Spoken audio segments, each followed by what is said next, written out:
Alhamdulillahi wahdah. Asyhadu an la ilaha illallah wahdahu la syarika lah. Wa asyhadu anna Muhammadan abduhu wa rasuluhu la nabiyya ba'dah. Allahumma salli ala sayyidina Muhammadin wa ala alihi wa ashabihi wa mawalah. Amma ba'du. Fa ya ibadallah, usikum wa iyaya bi taqwallah. Faqala Allah Ta'ala: Ya ayyuhalladzina amanu taqullaha haqqa tuqatih wa la tamutunna illa wa antum muslimun. Jamaah Masjid Takhobar yang sangat saya hormati, dalam 10 menit ke depan saya akan menyampaikan khutbah dengan judul Nabi kita berlapang dada kepada semua manusia. Topik ini saya pilih sebab banyak di antara kita yang sholat jamaahnya rutin, istiqomah membaca Al-Quran, sedekahnya banyak, tetapi kenapa Al-Quran yang dibaca sekian ribu ayat, kenapa sholat sekian ratus rakaat tidak mampu untuk melunakkan hatinya untuk memaafkan orang? Kita tahu bahwa sakit hati itu merusak keimanan kita. Hati yang mestinya diisi nama Allah, nama Rasulullah, kenapa kita masuki dengan wajah orang yang paling menjengkelkan kita? Yang kedua, tidak perlu harus dokter yang mengatakan bahwa sakit hati tidak bisa memaafkan orang itu kalau berjalan sampai sekian bulan, sekian tahun, itu sangat berbahaya untuk kesehatan. Kenapa kita memilih tidak mulia? Kenapa kita memilih untuk mudah sakit? Maka saya ingin menyampaikan bagaimana akhlak Rasulullah Sallallahu Alaihi Wasallam. Untuk mengupas topik ini, saya membaca buku Sirah An-Nabawiyah karya Profesor Dr. Ali Muhammad As-Salabi dan Sirah An-Nabawiyah karya Ibnu Hisham. Jamaah yang sangat saya muliakan, ketika Rasulullah Sallallahu Alaihi Wasallam bersama para sahabat berhasil memasuki kota Makkah, ada 12 nama dari orang-orang kafir yang dicatat oleh pasukan Islam yang dulu melakukan kejahatan dan kezaliman yang di luar batas-batas kemanusiaan. Satu di antara 12 nama itu adalah pria yang bernama Ikrimah. Ikrimah seperti nama perempuan tapi laki-laki ini. Ikrimah ini adalah anak kesayangan Abu Jahal. Abu Jahal adalah orang kaya yang membiayai apa saja untuk menghancurkan nama Nabi dan bahkan membunuh Nabi. Tidak hanya kaya, tapi bangsawan dia. Dan anak kandungnya ini juga mirip sifat-sifatnya ayahnya. Hadirin sekalian, karena dia tahu bahwa dia menjadi incaran orang-orang Islam, ketika Nabi masuk Makkah dia lari ke Yaman melalui kapal. Di tengah laut itu ada gelombang besar yang menerjangnya, oleng, hampir tenggelam. Saat itu dia berkata, saya coba memanggil Tuhannya Muhammad. Kalau Tuhannya Muhammad bisa menolong saya tidak tenggelam, saya akan mengikuti agama Muhammad. Dia kemudian memanggil nama Allah, meminta agar supaya diselamatkan, dan dengan kuasa Allah tiba-tiba kapal itu bisa berlayar sampai kembali ke Jeddah. Selamat. Dia mengatakan, Tuhannya Muhammad benar-benar hebat. Saya ingin bersyahadat di depan Nabi, tapi apa mungkin karena saya menjadi salah satu incaran. Nah, ketika dia termenung begitu, istrinya namanya Ummu Hakim mengatakan, Mas, ayo ke Nabi, ayo ke Muhammad, nanti saya yang menjamin keselamatanmu.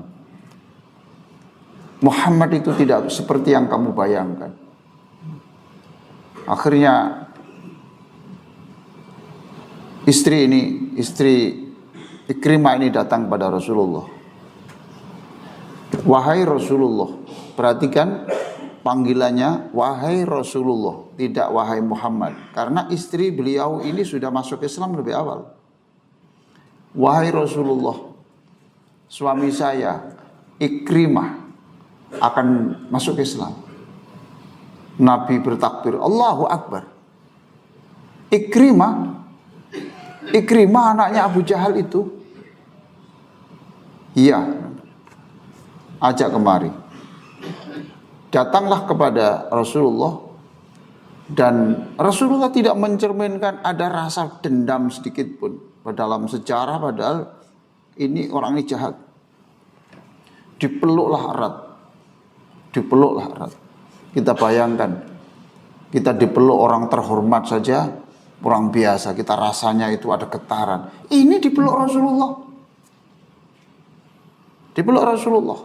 Saya doakan Bapak Ibu semuanya yang hadir di sini besok suatu saat ketika bangkit dari kubur dipeluk Rasulullah SAW. Dan dia terkagum-kagum betapa tulusnya Rasulullah, betapa lembutnya sentuhan tangan Rasulullah Sallallahu Alaihi Wasallam. Lalu dia berkata, wahai Rasulullah, saya bersyahadat, asyhadu an la ilaha illallah wa asyhadu anna Muhammadan abduhu wa rasuluh. Saya bersaksi tiada Tuhan selain Allah, dan engkau Muhammad adalah hamba Allah dan kekasihnya dan utusannya. Setelah masuk Islam, Rasulullah berbicara kepada para sahabat yang ikut menyaksikan, saudara-saudara, ini ada orang masuk Islam dan bapaknya dulu kamu tahu sejarahnya. Saya minta jangan ada di antara saudara yang mengungkit-ungkit tentang siapa bapaknya. Jangan permalukan dia. Jagalah perasaannya. Orang yang mu'allaf ini. Masya Allah. Begitulah Rasulullah.